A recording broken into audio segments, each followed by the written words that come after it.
constate quand son désir converge, puis le condor, sans compagne, sans conquête concrète, contraint, quotidien, concentré sur lui-même. C'est lui, le con qui s'adore, ce qu'on se plaît, ce complet connard à tort, mytho, le conteur de sa vie imaginaire. Le consensuel n'existe pas. Le combien non plus. Pas mieux que le confort, pas plus que le composé. Le comparse et sa complice, le compas ses pairs, le compris ne prendra plus, car le compère, c'est lui qu'on prend pour un con. Il peut conduire une compagnie, alors regardez le con danser, il est connu. Il ment, attend des compliments qu'il prend pour argent comptant. Il veut qu'on le contemple, car le compétent, c'est lui.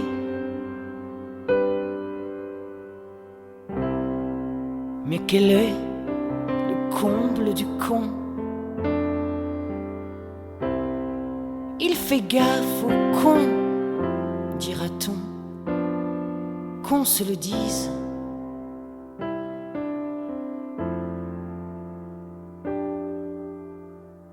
Même s'il n'en a pas conscience, le con pense quelquefois c'est l'inconvénient à ses comportements inconvenants de nulle part, à tous ces complexes qu'il compare d'ailleurs à ceux d'autres confrères. Le con tourne en rond quand il est content, le con voyage, c'est le convoyeur. Le con court toujours, alors regardez le con courir, même si c'est con. Sterne, il est rarement convié, même pas un dîner de cons, par des convives, j'en conviens, ou alors à contre-cœur, ou par compassion, parce qu'il est inconsommable, parce qu'il manque de contact, parce que ses conversations sont compliquées à comprendre.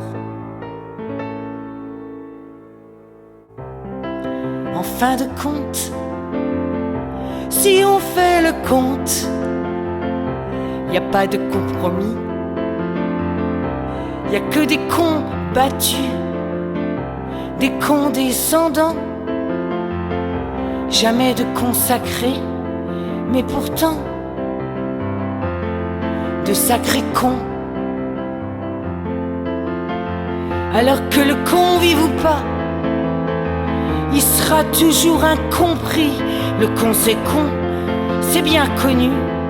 Je confirme, c'est une constante, l'incontesté, c'est ce qu'on dit.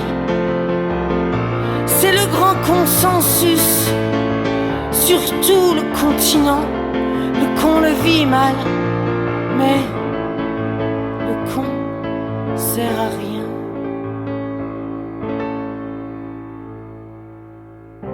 Puis qu'on soit petit, jeune ou vieux con, l'air de rien, c'est toujours l'air con.